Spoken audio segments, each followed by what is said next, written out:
재민이가 남긴 빚이 많아. 상속을 포기하는 게 너를 위한 길이야.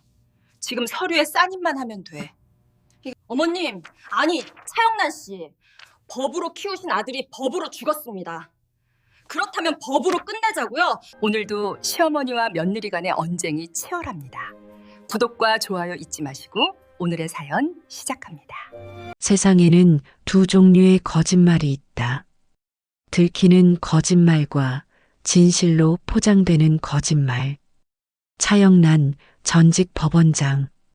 70년의 삶을 정의라는 이름으로 살아온 여자. 오늘 그녀의 생일 파티에 모인 사람들은 모두 알고 있었다. 이 완벽함이 얼마나 위태로운지를. 200평 펜트하우스를 가득 채운 법조계 거물들. 축하 인사는 경쟁적으로 화려했고 웃음소리는 계산적으로 적당했다.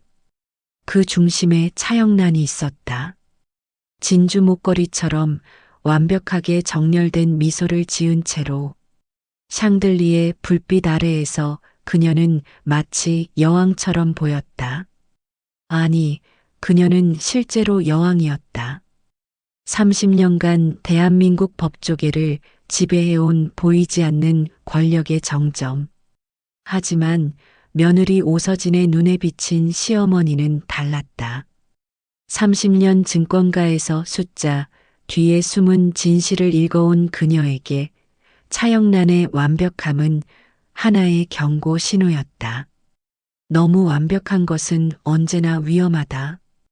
파산 직전의 기업이 가장 화려한 IR 자료를 만들듯이 오서진은 시어머니의 웃음 뒤에 숨겨진 긴장을 읽을 수 있었다. 무언가 잘못되어 가고 있었다. 파티가 끝나갈 무렵 남편 김재민이 아내의 손에 작은 USB를 쥐어주었다. 그의 손은 떨리고 있었다. 15년 결혼 생활에서 한 번도 본 적 없는 공포에 질린 떨림이었다. 그의 눈빛은 무언가를 애원하고 있었다. 믿어달라고, 지켜달라고. 나한테 무슨 일이 생기면 이걸 꼭 봐. 어머니를 믿지 마. 그가 남긴 마지막 말이었다. 그리고 3시간 후 김재민은 한강대교 위에서 차량과 함께 추락했다. 교통사고. 경찰은 그렇게 결론 내렸다. 빗길에 미끄러진 차량, 방어벽을 뚫고 강으로 추락. 음주도 아니고 과속도 아니었다. 그저 불운한 사고라고 했다. 오서진은 USB를 컴퓨터에 꽂았다. 손이 떨렸다. 남편의 목소리가 흘러나왔다. 녹음된 지 일주일 된 파일이었다. 어머니를 믿지 마. 이 모든 게 가짜야. 정의회도, 자산도, 우리 가족도 전부 거대한 사기극이야. 서진아, 미안해. 나는 겁쟁이였어. 15년 동안 알고 있었지만 말하지 못했어. 어머니가 무슨 짓을 했는지, 얼마나 많은 사람들을 짓밟았는지. 하지만 이제는 더 이상 참을 수 없어. 내일 검찰에 고발장을 제출할 거야. 만약 내게 무슨 일이 생긴다면 당신이 이걸 끝내줘! 그 순간 오서진은 깨달았다. 남편의 죽음은 시작에 불과하다는 것을. 그녀가 믿었던 모든 것이 무너지는 소리가 들렸다. 위선의 제국이 그 민낯을 드러내기 시작했다. 그리고 그 제국은 자신을 지키기 위해 친아들조차 제거했다. 장례식장은 조용했다. 슬픔보다는 계산이, 애도보다는 관찰이 지배하는 공간. 차영란은 상주석에 앉아 품위 있게 눈물을 닦았다. 카메라가 향할 때마다 정확히 3초간 고개를 숙이고 5초간 담담한 표정을 유지했다. 완벽하게 연출된 슬픔이었다. 조문객들은 그녀의 손을 잡으며 위로의 말을 건넸다. 견뎌내세요. 하늘이 무너지셨겠어요. 차영란은 고개를 끄덕이며 감사를 표했다. 70년을 법조계에서 살아온 여자는 알고 있었다. 감정도 증거가 될 수 있다는 것을. 그래서 그녀의 눈물은 언제나 적당했고 그녀의 침묵은 언제나 전략적이었다. 너무 많이 울면 의심받고 너무 적게 울면 냉혈하다는 소리를 듣는다. 차영란은 그 균형점을 정확히 알고 있었다. 오서진은 구석에서 그 모든 것을 지켜보고 있었다. 시어머니의 연기를, 완벽하게 계산된 슬픔의 퍼포먼스를. 그녀의 가슴 속에서 무언가가 끓어오르기 시작했다. 분노가 아니라 확신이었다. 남편의 말이 옳았다. 이 모든 것이 거짓이었다. 서진아, 앉아. 차영란의 목소리는 부드러웠지만 오서진은 알 수 있었다. 이것이 명령이라는 것을. 장례식이 끝나고 조문객들이 모두 떠난 후 차영란은 며느리를 서재로 불렀다. 방문을 닫는 소리가 유난히 크게 들렸다. 재민이가 남긴 빚이 많아. 상속을 포기하는 게 너를 위한 길이야. 내가 변호사를 불러놨어. 지금 서류에 사인만 하면 돼. 탁자 위에 이미 준비된 서류가 놓여 있었다. 상속 포기 각서. 차영란은 만년필까지 준비해 두었다. 15분. 차영란이 며느리에게 준 선택의 시간이었다. 30년 증권 애널리스트 경력의 오서진은 숫자로 번역했다.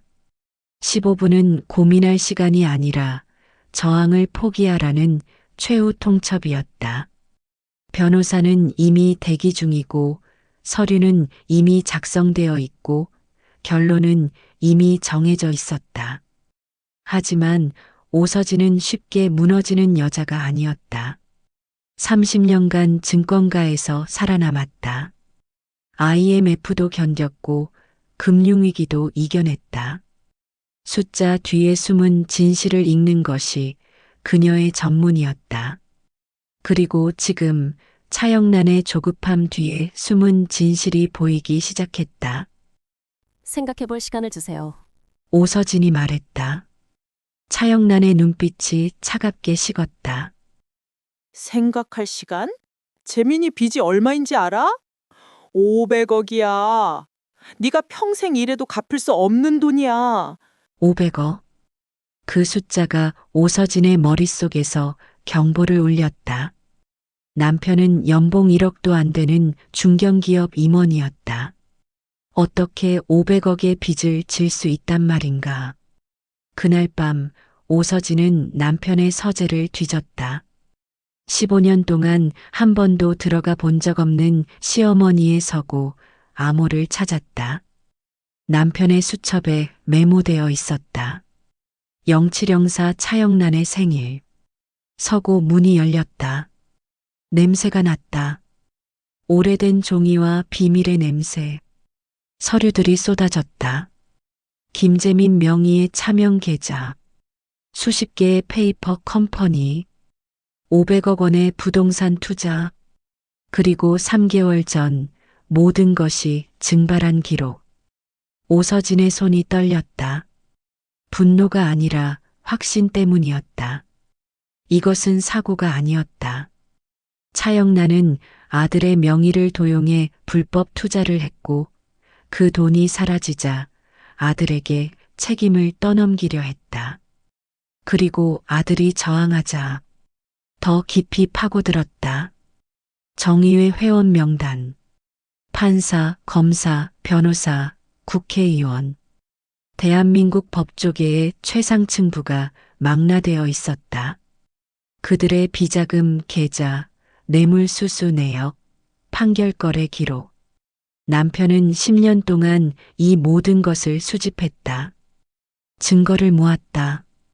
어머니를 고발하기 위해. 오서진은 차영란의 집 거실에 섰다. 손에는 재산분할 소송장이 들려 있었다. 아침 햇살이 창문으로 들어왔지만 방 안은 차가웠다. 차영란은 소파에 앉아 커피를 마시고 있었다. 여전히 우아했다. 어머님, 아니, 차영란 씨. 법으로 키우신 아들이 법으로 죽었습니다. 그렇다면 법으로 끝냅시다. 차영란이 커피잔을 내려놓았다. 찻잔과 받침이 부딪히는 소리가 날카롭게 울렸다. 네가 감당할 수 있을 것 같아? 그녀의 목소리에는 위협이 담겨 있었다. 하지만 오서진은 물러서지 않았다. 감당하지 못할 것 같으면 여기 오지 않았을 겁니다. 오서진은 대답 대신 서류를 탁자에 내려놓았다. 차영란이 서류를 집어들었다. 그녀의 얼굴에 처음으로 균열이 생겼다. 찰나의 순간이었지만 오서진은 놓치지 않았다. 공포. 차영란도 두려워하고 있었다. 전쟁이 시작되었다. 며느리와 시어머니, 진실과 위선. 이 싸움의 끝에 무엇이 남을지 아무도 몰랐다. 단 하나 확실한 것이 있었다. 둘 중 하나는 완전히 파멸할 것이라는 사실. 차영란의 변호인단이 움직였다. 서울 최고의 로펌 5명의 변호사가 팀을 이뤘다. 그들의 첫 번째 전략은 법정이 아니라 여론이었다. 언론에 흘린 키워드는 폐륜 며느리, 유산 노린 불효. 24시간 만에 오서진은 가해자가 되어 있었다. 댓글창은 저주로 넘쳐났고 SNS는 그녀를 마녀 사냥했다. 시어머니를 고소하다니 정말 양심도 없나. 남편 죽자마자 돈 노리는 것 봐라. 요즘 며느리들 진짜 무섭다. 오서진의 휴대폰은 악플과 협박 전화로 가득 찼다. 회사에서는 휴직을 권유받았다. 이미지가 안 좋아서라는 이유였다. 법정 밖의 전쟁은 이미 시작되어 있었다. 차영란은 알고 있었다. 진실보다 중요한 것은 대중의 믿음이라는 것을, 그리고 믿음은 조작될 수 있다는 것을. 30년간 법조계에서 배운 가장 중요한 교훈이었다. 하지만 오서진도 30년 금융가에서 배운 것이 있었다. 숫자는 거짓말을 하지 않는다는 것. 그녀는 통신사를 찾아갔다. 남편이 사고 당일 차영란과 나눈 마지막 통화. 복원 가능하다는 답을 들었다. 비용은 300만 원. 오서진은 망설이지 않고 계약서에 사인했다. 72시간 후 음성 파일이 도착했다. 재생 버튼을 누르는 오서진의 손가락이 떨렸다. 남편의 목소리가 들렸다. 분노로 가득한, 하지만 동시에 슬픔으로 떨리는 목소리. 어머니! 더는 못 참겠습니다. 정의회가 뭘 했는지, 어머니가 어떻게 돈을 숨겼는지, 내 명의를 어떻게 도용했는지 다 밝힐 겁니다. 내일 검찰에 갑니다. 제발, 제발 이제 그만하세요. 차영란의 목소리가 이어졌다. 너무나 차갑고 너무나 계산적인 목소리. 재민아, 진정해. 우리 만나서 얘기하자. 네가 원하는 대로 해줄게. 한강 쪽 카페로 올래? 30분 후에. 그리고 30분 후 김재민은 죽었다. 정확히 30분 후 한강대교 위에서 오서진은 파일을 멈췄다. 심장이 얼어붙는 것 같았다. 손이 떨렸다. 이것은 단순한 교통사고가 아니었다. 아들이 어머니를 고발하려던 순간 그 아들이 죽었다. 우연일까? 아니면 차가운 확신이 그녀를 관통했다.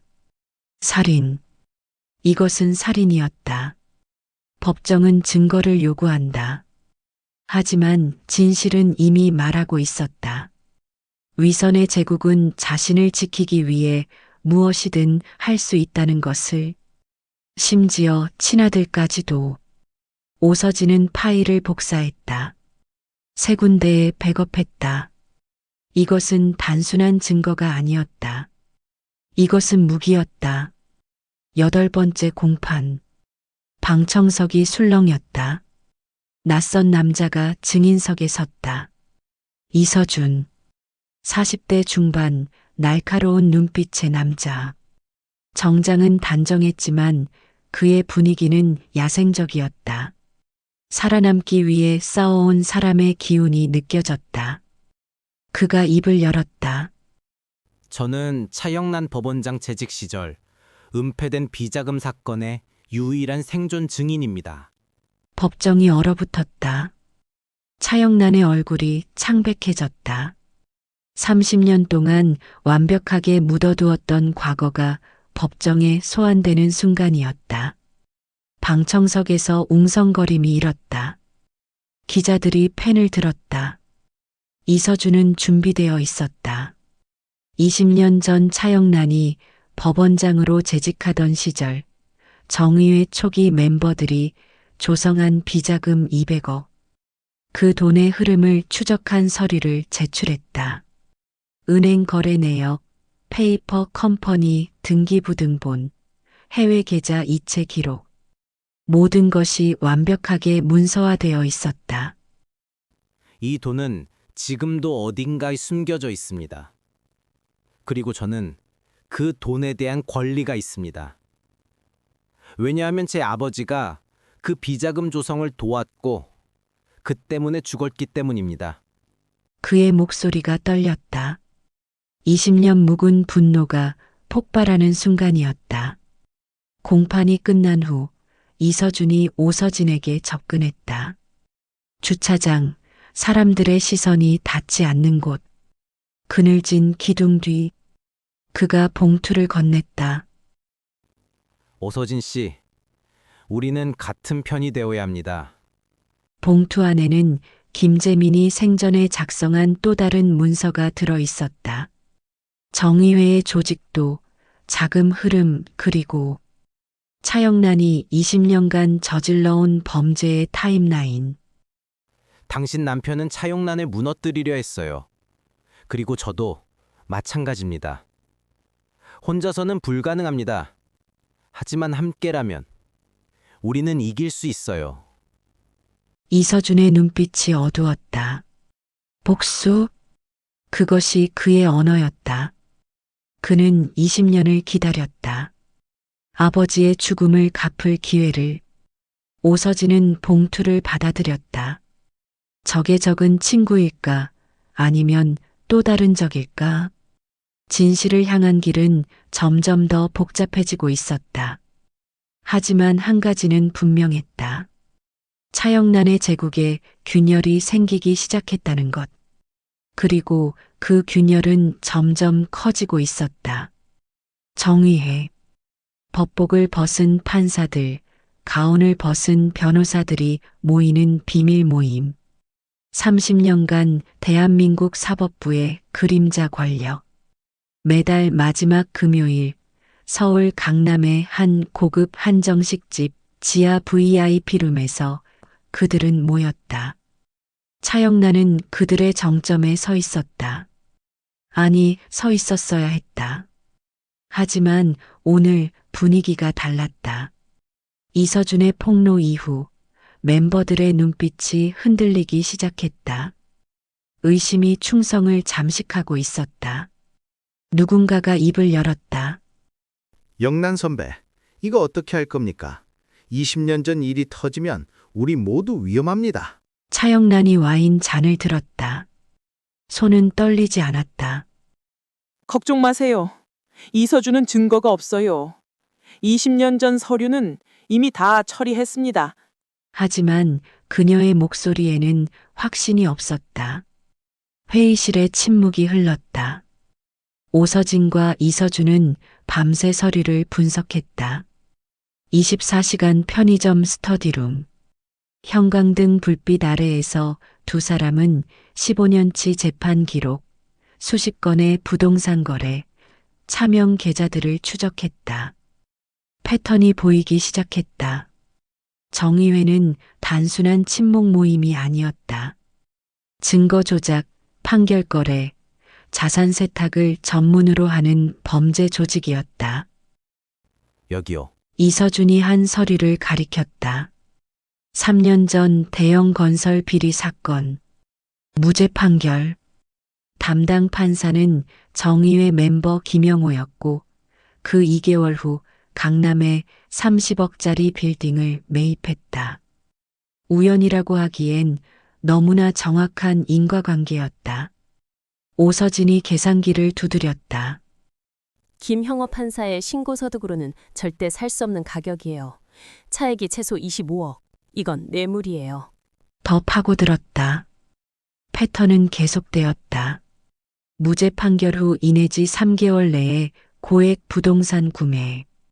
정의회 멤버 12명 중 9명이 같은 패턴을 보였다.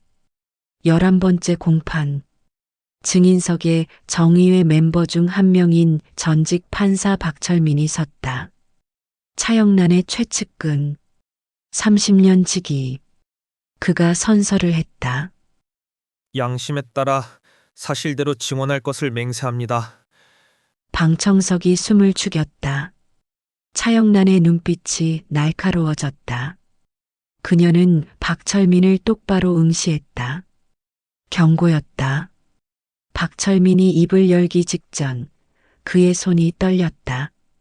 물잔을 들었다가 놓았다. 입술이 파르르 떨렸다. 저는 그가 말을 시작했다. 시간이 멈춘 것 같았다. 30년 카르텔이 무너지는 순간이 코앞에 다가왔다. 법정의 모든 시선이 그의 입술에 집중되었다. 오서진은 숨을 멈췄다. 이서준은 주먹을 쥐었다. 하지만 박철민은 끝내 입을 열지 않았다. 아니, 열 수 없었다. 그가 고개를 숙였다. 죄송합니다. 증언할 철회하겠습니다. 법정이 술렁였다. 판사가 물었다. 증인, 무슨 이유입니까? 박철민은 대답하지 않았다. 그의 눈에 눈물이 맺혔다. 공판 전날 밤 그의 딸이 의문의 교통사고를 당했다. 중퇴, 우연을 가장한 협박이었다. 차영란은 여전히 게임의 지배자였다.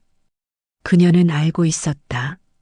사람들의 약점을, 그리고 그것을 어떻게 이용하는지.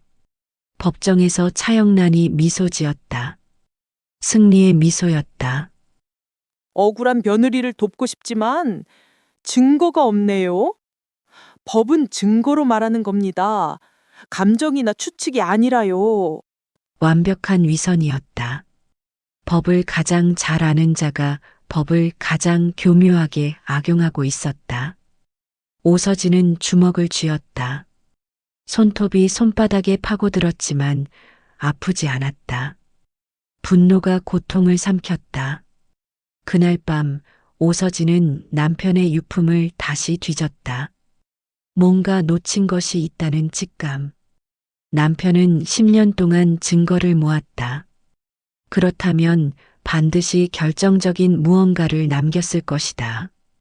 가족 앨범이 눈에 들어왔다. 결혼식 사진, 돌잔치 사진, 여행 사진들. 그녀는 한 장 한 장 넘겼다. 10년 전 가족 여행 사진. 제주도 해변. 파란 하늘, 하얀 모래. 행복했던 시절. 사진 구석에 희미하게 보이는 간판. 오션 빌라 투자 설명회. 오서진은 그 날짜를 확인했다. 2014년 7월 15일. 그녀는 노트북을 열었다. 차영란의 차명 계좌 중 하나에서 같은 날짜에 50억 원이 이체된 기록을 발견했다. 심장이 빨리 뛰기 시작했다. 사진을 확대했다. 설명회장 입구에 서 있는 사람들. 그중 한 명이 차영란이었다. 그리고 옆에 김재민. 아들은 알고 있었다. 어머니의 비자금 조성 현장을 목격했고 증거를 남겼다. 사진 속 남편의 손에 휴대폰이 들려 있었다. 무언가를 촬영하는 듯한 자세. 오서진은 이서준에게 연락했다. 새벽 2시였지만 그는 즉시 전화를 받았다. 제주도로 가야 해요. 2014년 7월 15일 오션빌라 주변 CCTV를 확보해야 합니다. 72시간의 추적 끝에 그들은 10년 전 영상을 복원했다. 제주도 경찰서, 증거보관소, 폐기 직전의 하드디스크, 복원 비용만 500만 원. 오서진은 주저하지 않았다. 영상이 재생되었다. 흑백의 오래된 화질. 하지만 충분히 알아볼 수 있었다. 차영란이 검은 봉투를 건네는 장면. 받는 사람은 당시 제주도 부동산 담당 공무원 이모 씨.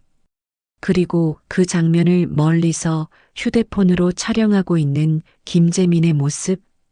10년 전 남편은 이미 증거를 확보하고 있었다. 오서진은 깨달았다.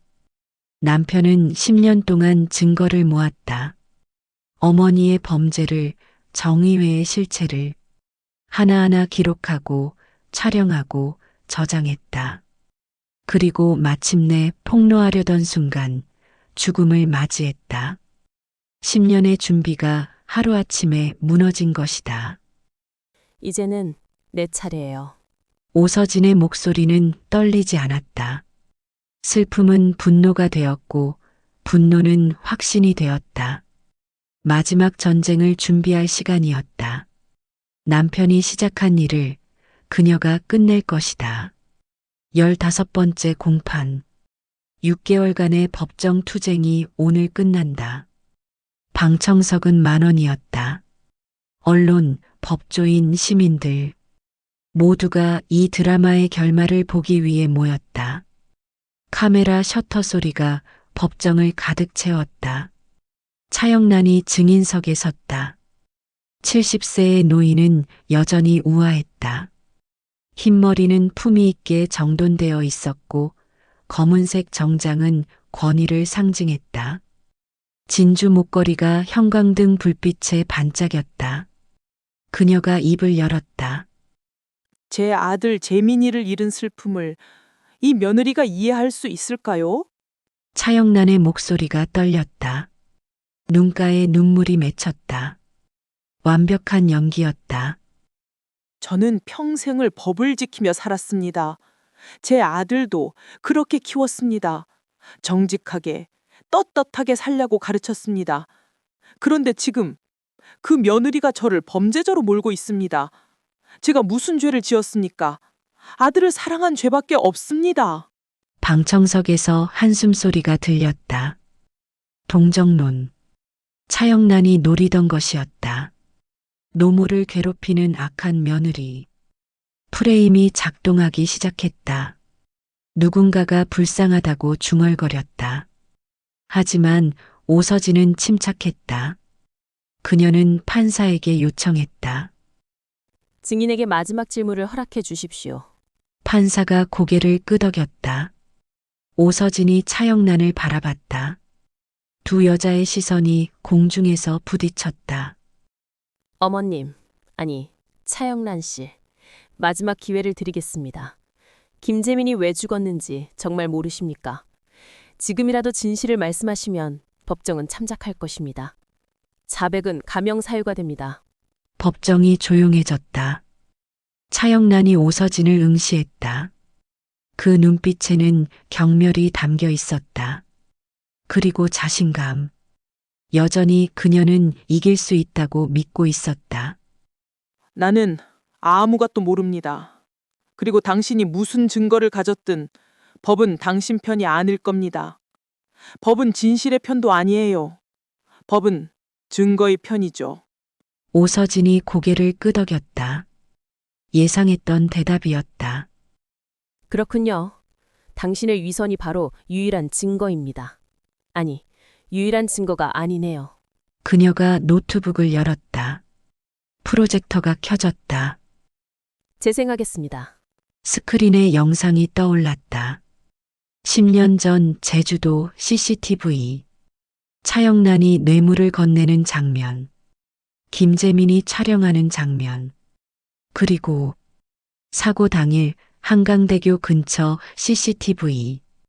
김재민의 차를 추적하는 검은색 SUV. 차량 번호가 선명했다. 방청석이 술렁였다. 차영란의 얼굴이 굳어졌다. 처음으로 그녀의 가면에 금이 갔다. 오서진의 목소리가 법정에 울려 퍼졌다. 이 차량의 소유주는 정의의 멤버 최상훈입니다. 그리고 이 차는 사고 10분 전부터 김재민을 따라다녔습니다. 한강대교에서 김재민의 차량과 접촉했고 그 직후 김재민은 추락했습니다. 그리고 이 차는 현장을 이탈했습니다. 이것은 교통사고가 아닙니다. 살인입니다. 또 다른 영상이 재생되었다. 차영란과 최상훈의 통화 기록. 사고 2시간 전 처리해. 깨끗하게. 차영란의 목소리였다. 증거는 완벽했다. 진실이 빛을 보는 순간이 코앞에 다가왔다. 위선의 제국이 무너지는 소리가 들렸다. 30년 권력의 성벽이 균열을 일으켰다. 판사가 망치를 들었다. 법정이 숨을 죽였다. 피고인 창영란은 특정 경제범죄 가중처벌법 위반, 증거인멸, 그리고 살인교사 혐의로 유죄를 선고합니다. 징역 25년을 선고합니다. 법정이 떠들썩해졌다. 30년 법조계를 지배했던 여왕이 무너지는 순간이었다. 차영란은 표정 하나 바꾸지 않았다. 끝까지 그녀는 완벽한 가면을 유지했다. 하지만 그녀의 손은 떨리고 있었다. 법정을 나서는 차영란의 뒷모습, 수갑을 찬 손, 구부정해진 어깨. 하지만 그녀는 돌아보지 않았다. 법정 계단을 내려가며 그녀가 중얼거렸다. 난 단 한 번도 틀린 적이 없어. 세상이 틀렸을 뿐이야. 위선은 끝까지 위선이었다. 자신의 죄를 인정하는 대신 세상을 탓하는 것. 그것이 차영란이 선택한 마지막 변명이었다. 70년을 살면서 그녀는 단 한 번도 자신이 틀렸다고 인정하지 않았다. 오서진은 법원 밖으로 걸어 나왔다. 가을 햇살이 따뜻했다. 6개월간의 전쟁이 끝났다. 전 재산을 되찾았고 남편의 명예도 회복했다. 하지만 더 중요한 것을 얻었다. 진실. 그것이 여전히 힘이 있다는 것을. 법이 완벽하지 않아도 정의는 결국 승리한다는 것을. 시간이 걸릴 뿐이다. 1년 후, 오서진은 작은 법률 상담센터를 열었다. 차영란처럼 법의 사각지대에 갇힌 사람들을 돕기 위해. 남편 김재민이 꿈꿨던 일이었다. 그가 이루지 못한 꿈을 그녀가 이어가기로 했다. 센터 입구에 액자가 걸려 있었다. 남편과 함께 찍은 사진. 제주도 해변 행복했던 그날. 그리고 그 아래 문구. 진실은 언제나 빛을 향한다. 세상에는 두 종류의 사람이 있다. 위선으로 제국을 세우는 사람과 진실로 그것을 무너뜨리는 사람. 차영란은 전자를 선택했고 오서진은 후자를 선택했다. 어떤 제국도 영원하지 않다. 특히 거짓 위에 세워진 제국은. 파국은 필연이었다. 하지만 파국 이후 새로운 세계가 시작된다. 진실이라는 이름이. 이것은 한 며느리의 복수극이 아니었다. 위선에 맞선 진실의 승리였다. 그리고 그 승리는 우리 모두의 것이다.